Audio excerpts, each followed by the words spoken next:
Al Jazeera, 11th of July 2023, Australia is concerned about the China-Solomon Islands policing agreement.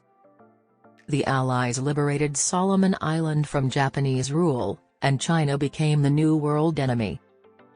On Tuesday, Australia demanded that China and the Solomon Islands provide transparency of their intentions to Australia and the region by right away making public the specifics of a policing agreement that had been signed in Beijing.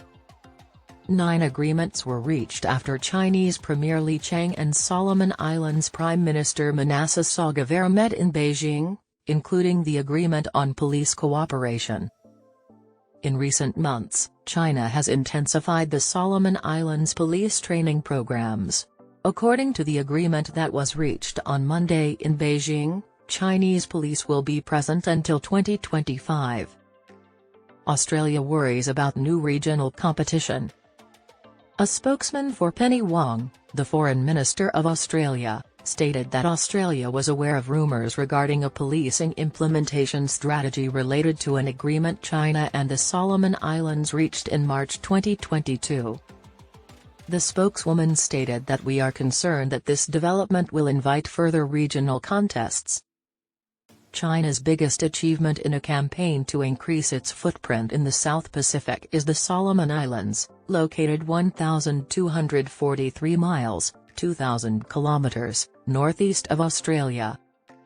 Taiwan, a self-governing island democracy that the Communist Party on the mainland claims is part of its territory, lost official recognition from Sogavare's administration in 2019 and was replaced by Beijing.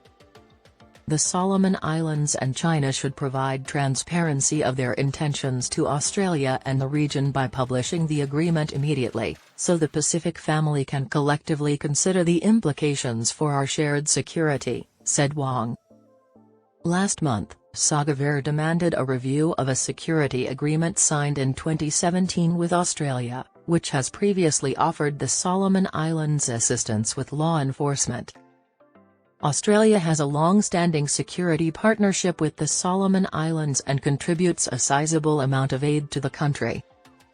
Following anti-government demonstrations, Honiara requested that Canberra send troops and Fijian and New Zealandian military personnel to the Solomon Islands in 2021.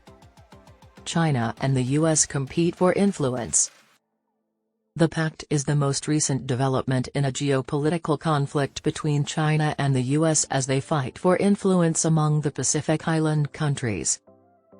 In May 2022, Chinese Foreign Minister Wang Yi visited Samoa, Fiji, Vanuatu, Kiribati, Tonga, Papua New Guinea, and East Timor for a 10-day tour of 8 Pacific Island countries. In response, the U.S. government declared plans to reopen an embassy in the Solomon Islands. In September, U.S. President Joe Biden also called a gathering of Pacific Island leaders to announce a plan that addressed issues like combating climate change, marine security, and reducing overfishing. Over the following 10 years, Biden pledged $810 million in new aid for Pacific Island countries, including $130 million to address the effects of climate change.